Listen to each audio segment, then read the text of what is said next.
यद्यप्येते न पश्यन्ति लोभोपहचेत्सः कुलक्षयकृत दोष मित्रद्रोहे च पातकम् कथ न ज्ञेयमस्माभिः पापादस्मान् निवर्तितुम् कुलक्षयकृत दोष प्रपश्यद्भिर्जनार्दन। यद्यपि लोभ से भ्रष्टचित हुए ये लोग कुल के नाश से उत्पन्न दोष को और मित्रों से विरोध करने में पाप को नहीं देखते, तो भी हे जनार्दन, कुल के नाश से उत्पन्न दोष को जानने वाले हम लोगों को इस पाप से हटने के लिए क्यों नहीं विचार करना चाहिए।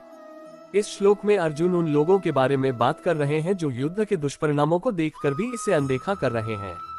उन्होंने कहा कि भले ही ये लोग लोभ और अन्य स्वार्थों से प्रभावित हैं, वे कुल के विनाश और मित्रों के प्रति द्रोह के पाप को नहीं देख पा रहे हैं। उनका दृष्टिकोण इतना धुंधला हो गया है कि वे सत्य की पहचान नहीं कर पा रहे। इन श्लोकों में अर्जुन की चिंता और दुविधा स्पष्ट रूप से प्रकट होती है।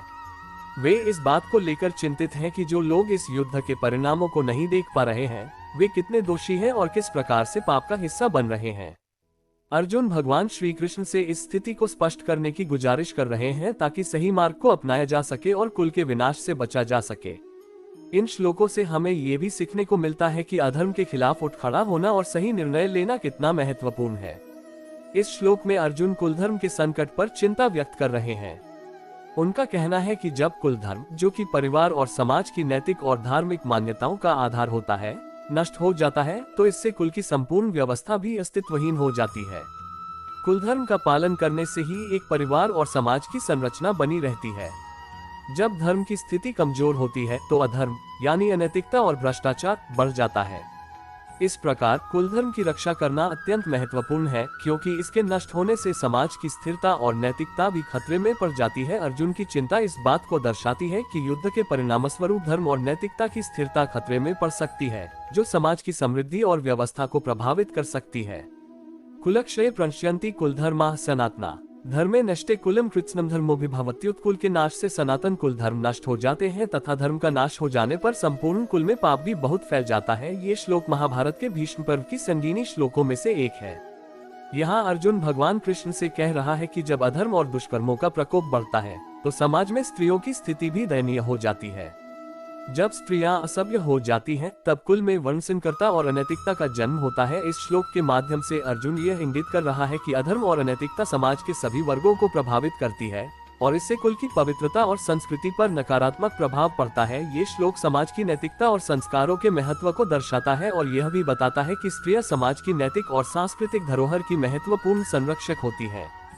जब समाज में पतन और अशांति आती है तो इसका सीधा असर स्त्रियों की स्थिति और समाज की संरचना पर पड़ता है।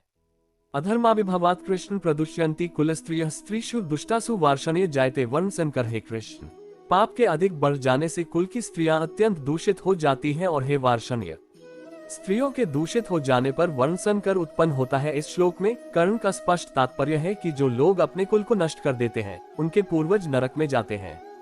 ये पूर्वज उस परिवार की पिंड क्रिया पिंडदान और जल क्रिया तर्पण से वंचित हो जाते हैं। ये श्लोक एक सामाजिक और धार्मिक दृष्टिकोण को उजागर करता है, जिसमें कहा गया है कि कुल का विनाश केवल परिवार की हानि नहीं होती, बल्कि पूर्वजों की आत्मा को भी दुख पहुंचाता है।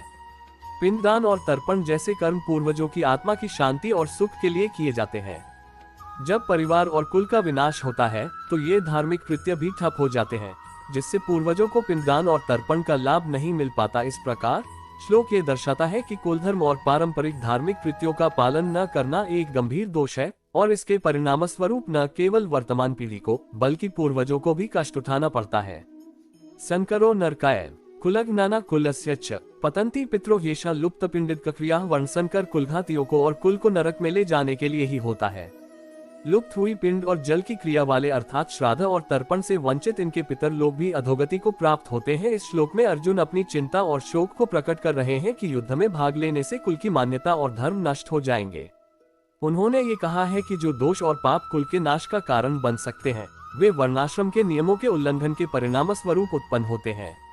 इन दोषों से जाति और कुल के धर्म जो शाश्वत हैं, वे समाप्त हो जाएंगे। अर्जुन इस श्लोक के माध्यम से यह समझाते हैं कि यदि कुल धर्म और जाति धर्म की रक्षा नहीं की जाती है तो उन पापों के कारण जो कुल की स्थिति को खतरे में डाल सकते हैं, धर्म और कुल की पहचान का नाश हो जाएगा।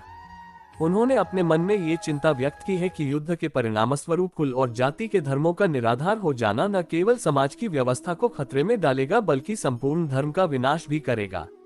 इस प्रकार अर्जुन ने युद्ध के विनाशकारी प्रभावों को उजागर करते हुए धर्म और कुल की स्थिरता की महत्वता को व्यक्त किया है।